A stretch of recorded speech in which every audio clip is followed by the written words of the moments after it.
Saudações cavalarianas, aqui é Glenn Madruga, seja bem-vindo a mais um episódio. Se é a sua primeira vez no Clube dos Generais, prepare os manuais de campanha e vem com a gente, que hoje é dia de teoria militar, organizando as operações e destrinchando o conhecimento do papiro, o nosso amigo e professor Renato Kloss. Como é que tá, Paulus? Tudo bom, Mac? Como é que vai? Como é que foi o nosso grande EN 2019? Recuperado?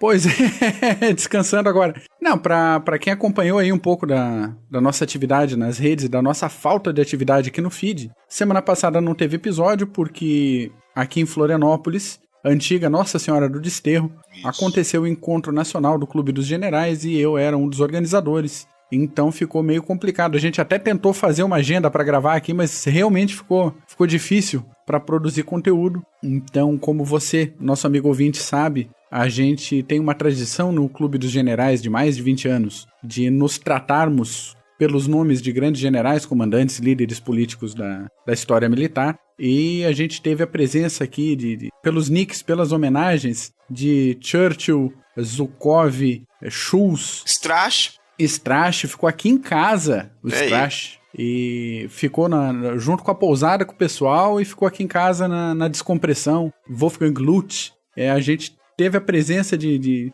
um monte de gente boa aqui, Vorbeck teve aqui. Então, foi um encontro legal, foi um encontro tranquilo aqui em Floripa, não podia ser diferente, mas muito bom ver presencialmente esse pessoal que a gente encontra todo dia aí nas redes, seja por aplicativo de mensagem direta, seja pela lista de e-mail. Bem legal. Quem não veio fez falta e vamos aquecer pro próximo encontro nacional para ter mais gente aí. Só camisa 10. É isso aí. E traduzindo, essa dificuldade de criar conteúdo, traduzindo pro ouvinte, é gole. Também. É gole, entendeu, gente? É confraternização. Então, eu lembro quando eu fui em Blumenau. Eu não sei quem que andava com o kit de primeiros socorros, Epoclé pra cacete, Sonrisal, paracetamol, nossa senhora, é tudo pra ficar bom no dia seguinte, pra continuar no combate. Pra quem tiver interesse de dar uma pesquisadinha aí nas redes, a pousada base do Encontro Nacional foi no bairro de Santo Antônio de Lisboa, aqui em Floripa, que tem algumas das melhores vistas da ilha, o pôr do sol mais bonito de toda a região aqui. Vale a pena dar uma pescada ali para ter uma ideia da paisagem, do ambiente do Encontro Nacional. Foi realmente bem, bem legal. Legal, boa. Mas vamos lá, hoje é dia de doutrina militar. Então, o que a gente tem para esse episódio, Paulo? Abra os trabalhos aí, por favor. Isso. Hoje nós estamos seguindo com a segunda parte das táticas militares básicas. Nós começamos... Acho que tem poucos meses que nós soltamos a primeira parte e agora nós estamos voltando com a segunda parte, com algumas táticas aí para enriquecer o vocabulário aí de táticas e estratégias do nosso ouvinte. Hoje, só para lembrar também que hoje é aniversário 1894 da tomada do Porto Arthur, dos japoneses para cima dos chineses, na Guerra Sino-Japonesa de 1894. Foi daí que os chineses foram tomando na bunda até o fim da Segunda Guerra Mundial. Vai lembrar, não é daí não, porque começou com a Guerra do Ópio. Isso. Né? Mas aí foi um conflito interessante com o choque de culturas do Japão industrializado e a China Middle Kingdom, que eles falam, o reino que todos tinham que se fazer o koutou e se ajoelhar para cima deles, e eles se ferraram contra os japoneses e depois ficaram aí até o fim da Segunda Guerra sendo fantoche dos outros. Mas, Mac, nós vamos começar hoje sobre as táticas militares falando da Blitzkrieg. Todo mundo conhece a Blitzkrieg, pelo menos através dos alemães na Segunda Guerra Mundial, mas como nós vamos ver, aí já dando um spoiler aí, a tática nada mais é do que a aplicação do ataque em massa e poder de fogo para penetração em uma frente fortificada e depois fazendo manobras para reduzir as posições inimigas em suas retaguardas. Isso é a Blitzkrieg. Pode ter acontecido antes, principalmente com os exércitos pós-revolução industrial e pós-revolução francesa, aqueles exércitos em massa.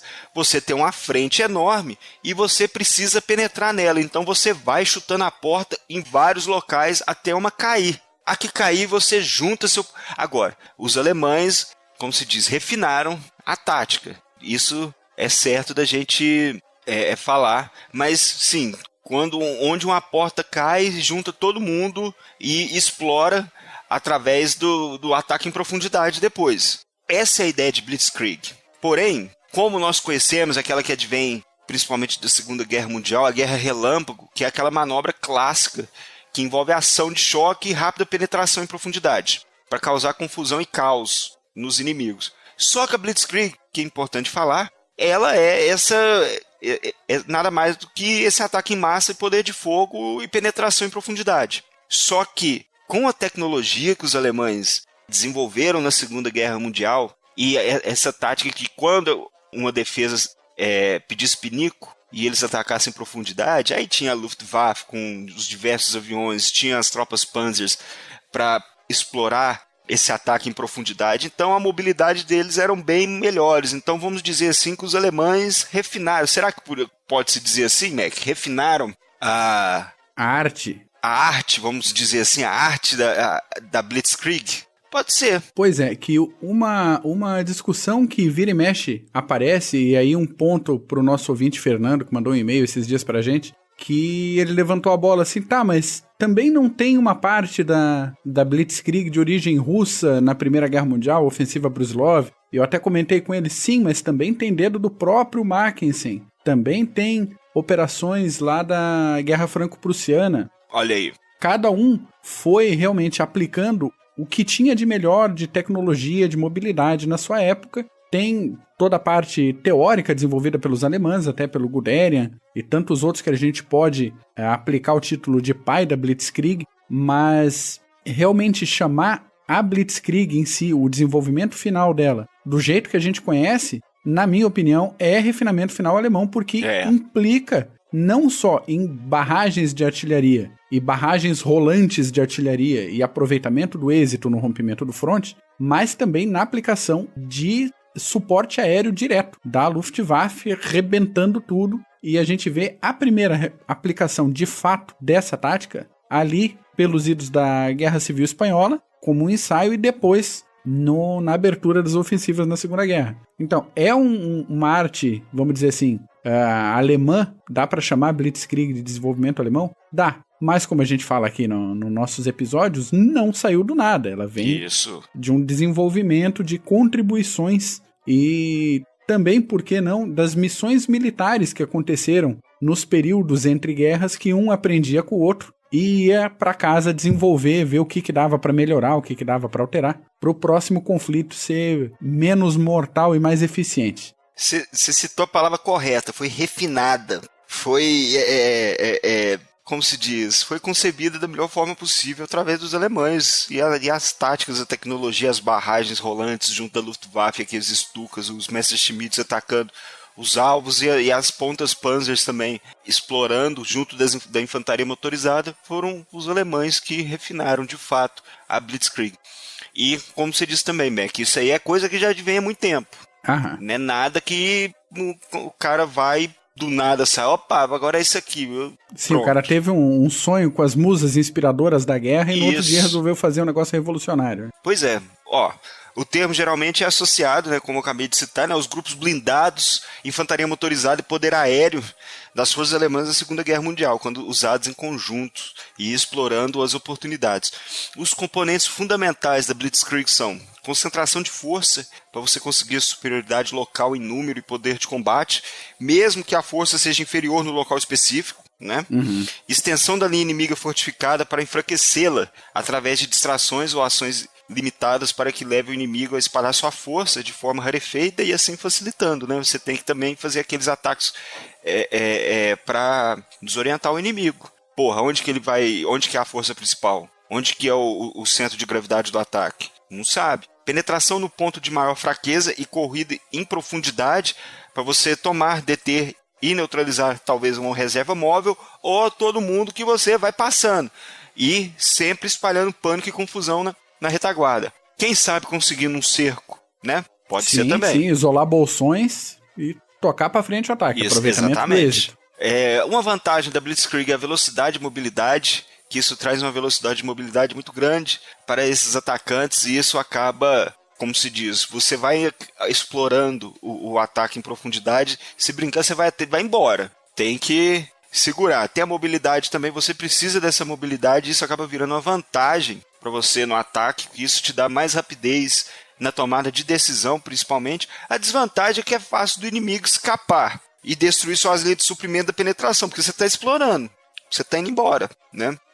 Então, os exemplos principais a gente tem Polônia, França, 1940, 1939 Polônia, Países Baixos, 1940, então é só ver o começo das campanhas da Segunda Guerra Mundial. É isso aí. Né? Aí é depois pro ouvinte explorar. Outra tática que nós vamos citar é o ataque surpresa, e nisso eu vou citar nosso grande Basil Littleheart. O inesperado não garante o sucesso, mas garante as melhores chances de atingi-lo. Então, o ataque surpresa sempre foi importante nas campanhas e nas batalhas na história militar. É aquele ataque inicial sem uma campanha, sempre traz uma certa vantagem, mas se esse ataque for de surpresa, as chances de resultado positivo são bem grandes. A história nos mostra que o ataque surpresa tem sido um multiplicador de força em algumas situações. E é verdade.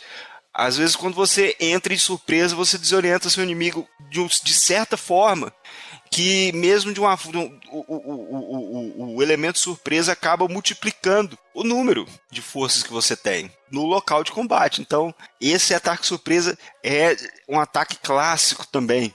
Enquanto no plano tático, esse ataque surpresa ele se faz em forma basicamente de uma emboscada.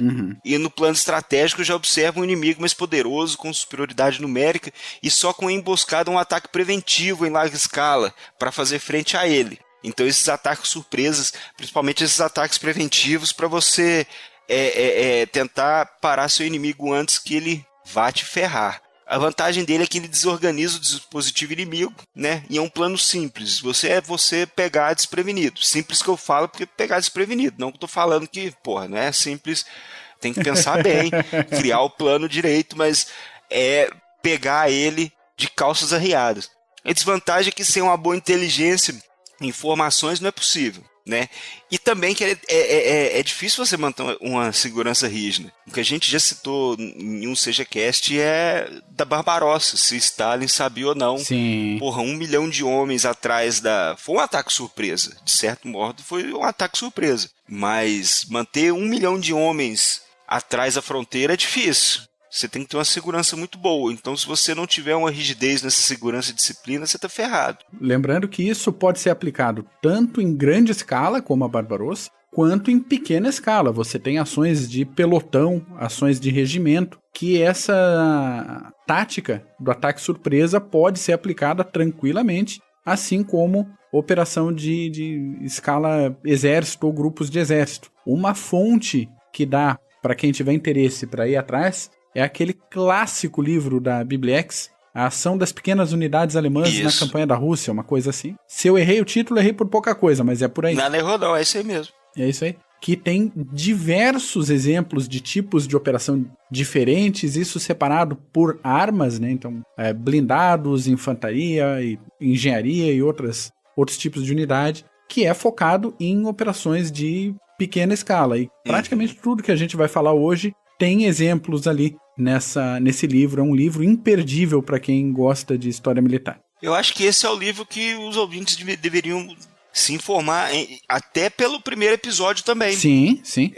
Das Táticas Militares, volume 1, que tem muito... Aliás, esse livro é sensacional. Ele é sensacional, esse livro. E você vai encontrar tanto exemplos desses... do caso que nós estamos falando do ataque surpresa, mas também das outras táticas também.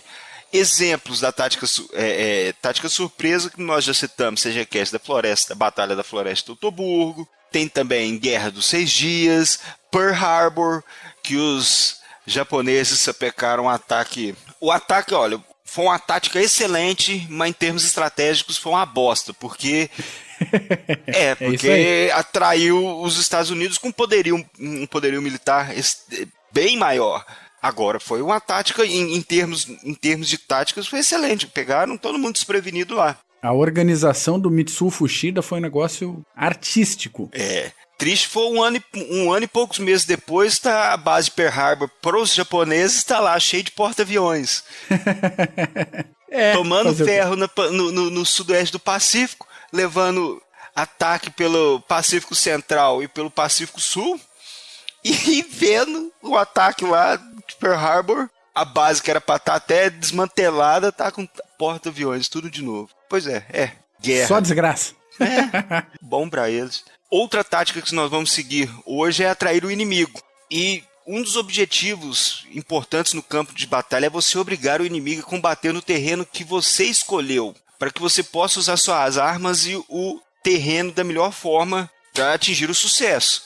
Então, geralmente você atrai o inimigo para vamos supor, um campo onde você possa derrotar ele mais facilmente. Então, exemplos, existem vários exemplos. Hastings, que nós já citamos aí no CGCast, Hattin também nas Cruzadas. Eita, tem Napoleão na Rússia em 1812 também. Só terra arrasada, trazendo inimigo para depois dar um couro nele. Bom, como que se consegue isso? Através de manobras, combinação de ataques estratégicos e defesa tática, ou atraindo o inimigo para um bolsão de abate, como a retirada simulada, por exemplo.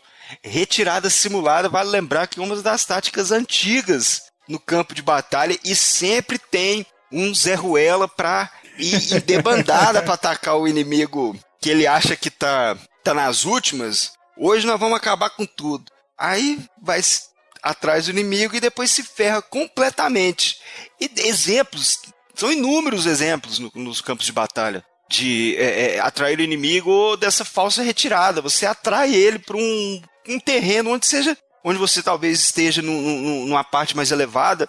Naquelas batalhas antigas você cobria esse inimigo com flechas num campo já pré-estabelecido. É uma tática antiga.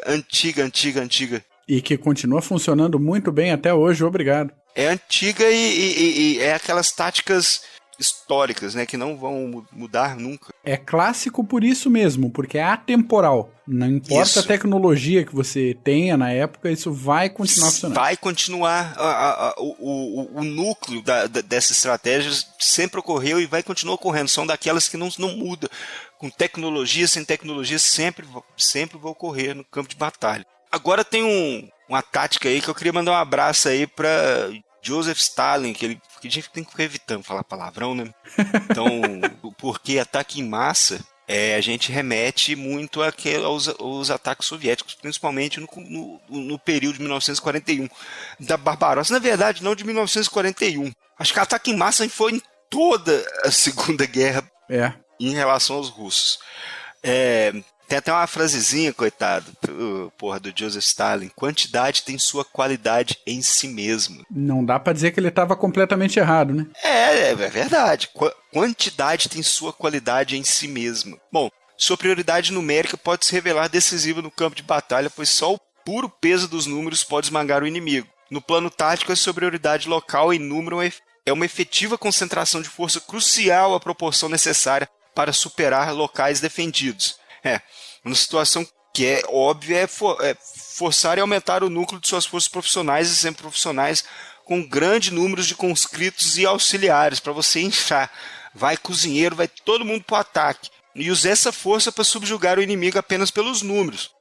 Quantos relatos que a gente tem só da Barbarossa, daqueles... vai ler Poucarel, Guderian, esses caras aí cita bem daquelas ondas de ataques, 4, 5 ondas de ataque seguida. Ataque de... nem arma o Ivan tinha, não é não, Mac? Pois é. E continuava atacando. Em várias situações, não só na Segunda Guerra Mundial, mas de ataques em massa, assim, a tropa atacada, o comandante da tropa atacada, via a proporção de força e oferecia rendição sem combate. Então ainda tem essa possibilidade, você montar o ataque em massa e acabar vencendo sem combate. Sun Tzu ficaria orgulhoso de uma coisa dessas. Aí é usar a cabeça bem, mas, né? De repente, também evocando o Fronte Leste, você tá lá com o teu exército já ralado, já desmantelado, os russos botam 100 divisões em volta e falam: e aí, vem pro tapa ou não? Bate no muro, tenta abrir. Pois é complicado. Então, também funciona. A gente pensar no exército chinês hoje em dia, mas o armamento não é isso tudo, a força aérea não é isso tudo, mas por uma campanha terrestre você bota um porrete na mão de cada soldado chinês ou de cada possível soldado chinês. E aí, como é que faz? Aí você me lembrou do reservatório de Chosin, né? Coreia. E isso foi um ataque também, que esse ataque em massa, que vai pelo peso da manada. E tem, que nós temos que citar a vantagem do ataque em massa, a ausência de tática ou estratégia. Abre a porteira e vai... E atravanca. Vai embora. A desvantagem é o alto número de baixas e perda de material e equipamento, né? Mas quem pode, pode. Quem não pode, se sacode. Já dizia Joseph Stalin também. Então, exemplo aí é Barbarossa.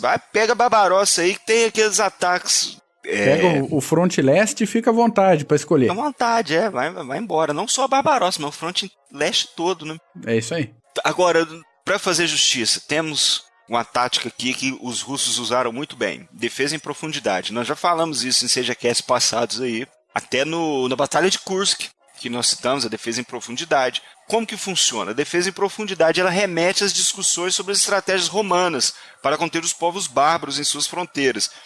O equilíbrio dessas disposições de tropas ele mudou, de uma ênfase na localização preventiva ao longo da fronteira para um quadro mais amplo, consistindo de unidades de fronteiras apoiadas por guarnições no interior das cidades, com significativo poder de comunicação, que isso dava uma comunicação mais rápida e para as tropas cobrirem esses espaços. O alto grau de mobilidade também dava força, no caso dos romanos naquela época, junto dessas cidades. Era importante até para recuar e atacar na hora certa, né? E para ir no auxílio. A situação defesa em profundidade geralmente é você procurar atrasar em vez de impedir o avanço do invasor. Você acaba ganhando tempo e causando baixas adicionais à medida que você vai cedendo espaço. É o famoso trocar espaço por tempo. Isso. Você não foge, você não faz uma debandada, mas você faz escalas e camadas de defesa enquanto uma está no atrito. As de trás vão preparando as camadas de defesa. Quando a que está no atrito cede terreno,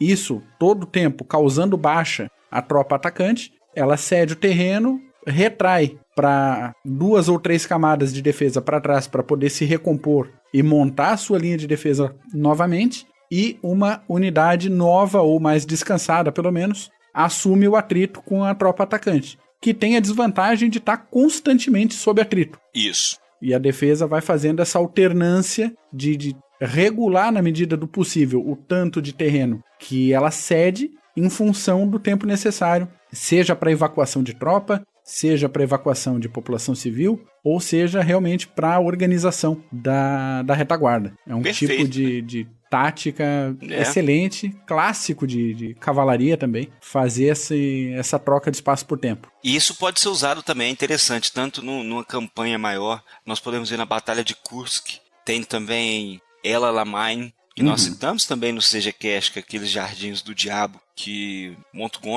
era Montgomery, né? Se não me engano. Sim. Agora, o que os russos montaram em Kursk foi, na defesa em profundidade, foi uma coisa do estado da arte perfeito. Ele foi apenas amortecendo o ataque alemão, foi amortecendo.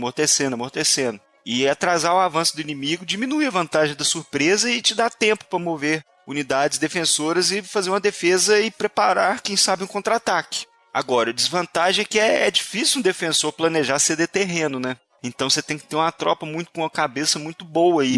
E o moral, principalmente, que você pega uma tropa que vai recuar e depois você vai botar ela para atacar. Você tem que ter um moral muito bom ainda dessas tropas para trocar, para dar o switch aí, trocar essa mentalidade defensiva para ofensiva e operar no mesmo ímpeto. O moral tem que estar muito bom e o comando tem que ser muito bom também, senão desanda. Exatamente. Você tem que ter as rédeas, senão nem na defesa você já consegue fazer a defesa para depois contra-atacar. É isso aí. Bom, exemplos. Nós temos o exemplo antigo, clássico, a Batalha de Alésia, em 52 a.C., com Júlio César dando um coro em Vercingetorix. Tem defesa em profundidade, no mesmo jeito que tem Kursk também em 1943, tem El Alamein em 1942, e tem mais exemplo aí, eu que não lembro.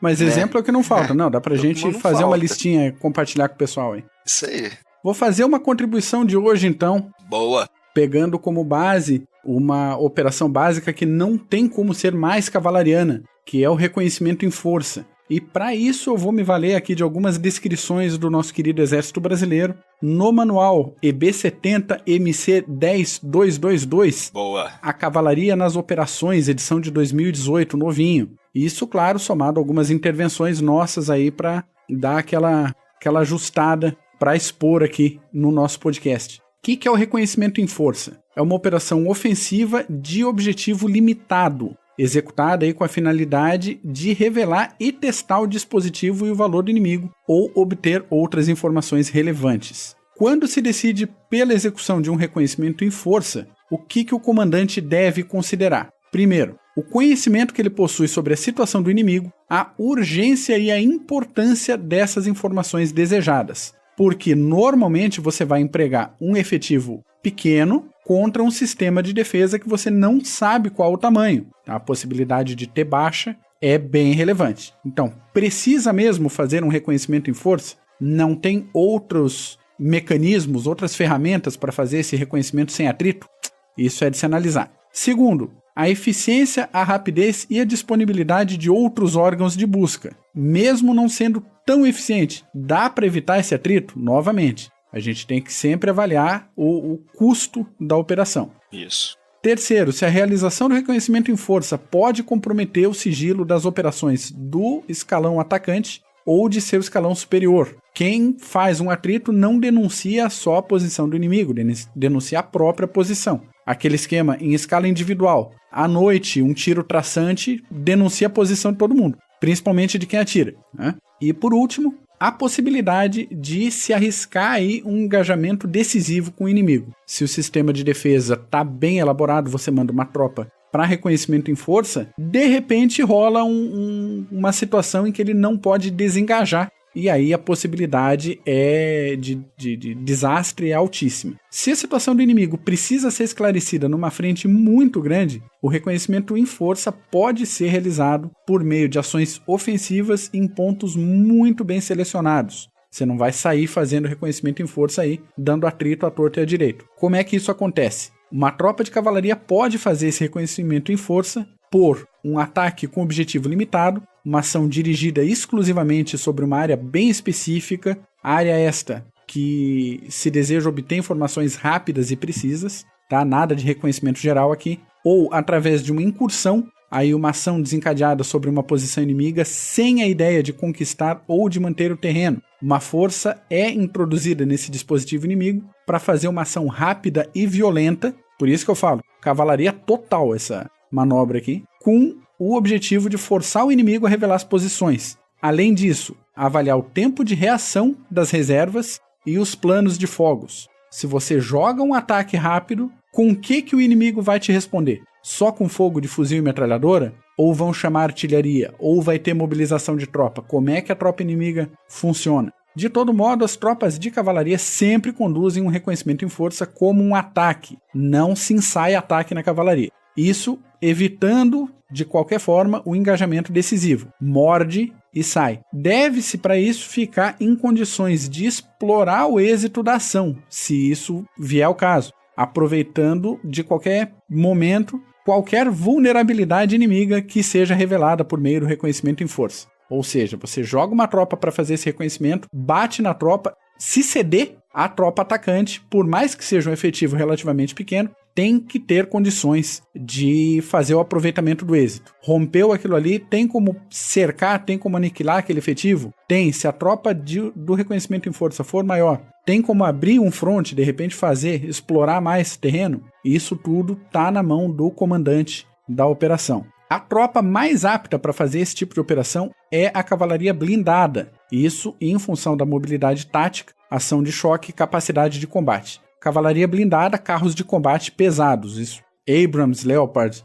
e equivalentes aí, os famosos tanques, né, que o pessoal chama de tanques, o clássico carro de combate. As unidades precisam para isso constituir as suas forças-tarefa ali e, sempre que possível, receber apoio da artilharia, engenharia e, se disponível, também de meios aéreos. Claro que isso pode ser feito por uma tropa de cavalaria mecanizada em pequena escala? Pode. Tem necessidade sempre de artilharia, engenharia e meios aéreos? Não. Isso vai variar de acordo com o fronte, de acordo com a operação e de acordo com a situação tática.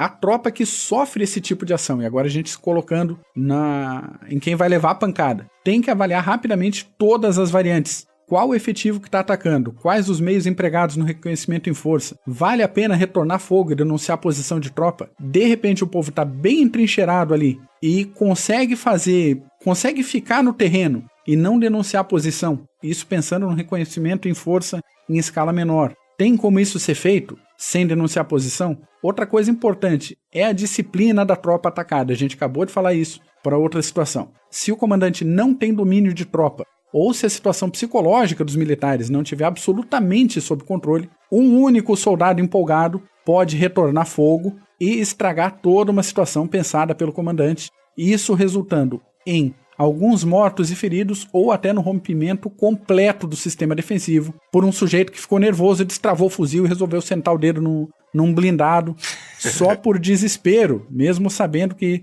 não adianta, né, fazer uma coisa dessas, mas aquela urgência de estou sendo atacado e vou retornar fogo, às vezes pode botar tudo a perder. E isso, para quem está fazendo reconhecimento em força, é o presente que o comandante da tropa está esperando. Fala, então, nesse monte de mato que parece que não tinha ninguém, tem alguém atirando, ótimo. E vida que segue para quem está fazendo reconhecimento. Outra operação clássica, muito cavalariana, até pelo próprio manual que eu tirei, o manual de operação de cavalaria, mas que é feita desde sempre, principalmente a gente considerar as operações aí do século XX, Primeira, Segunda Guerra Mundial e de lá para cá, e vai continuar sendo feito sempre que os meios permitirem. Uma coisa que também bastante gente releva, quando a gente pensa em conflitos hoje em dia, a gente toma como referência grandes players, sempre. Estados Unidos, Rússia, China, gente que tem bastante recurso. Então uma situação de reconhecimento em força pode ser resolvida com meia dúzia de mísseis teleguiados, às vezes, dependendo do modelo do míssil, da situação. Claro que pode, pensando em grandes combatentes. Uma tropa blindada é coisa do passado. Hoje em dia, uma bazuquinha bem colocada tira um blindado do ar. Sim, mas em pequena escala, vai ter esse tipo de recurso sempre? Às vezes um conflito localizado, quem tem um blindado, e pode nem ser um blindado de grande porte, a gente pode estar falando até de um cascavel. Quem tem um cascavel em situação de uso pode ter uma vantagem absurda sobre o sistema defensivo. Principalmente se esse pessoal não tiver meios de tirar de combate esse blindado leve. Então a gente tem que levar em conta a quantidade gigantesca de conflitos de pequeno porte que estão acontecendo no mundo, seja na Ásia, na África, em qualquer outro lugar, e a diferença que uma tropa bem adestrada, com moral alto, com um comando bom e com algum meio que possa fazer diferença, realmente desestabiliza toda uma situação de combate. Boa. Paulos, é isso por esse episódio? É isso. Chega por hoje? Isso aí, grande Mac. Então, se você, nosso ouvinte, nosso amigo, gostou desse episódio, acha que alguém mais pode gostar, compartilhe o link, baixe o áudio, esparrame a palavra do Clube dos Generais por aí. Paulos, muito obrigado por mais um episódio, mais uma semana. Eu que te agradeço, Mac. Boa semana para você, pro nosso ouvinte aí. E quem quiser que a gente cubra algum conflito, algum evento, estratégia em si, manda pra gente aí. Isso aí, manda a mensagem. E não se esqueça do livro que nós citamos, Ações de Pequenas Unidades Alemãs na Campanha da Rússia, da Bibliex. É verdade, vamos botar um link pra galera aí. Isso aí. Maravilha. Gente, brigadão, até semana que vem. Falou!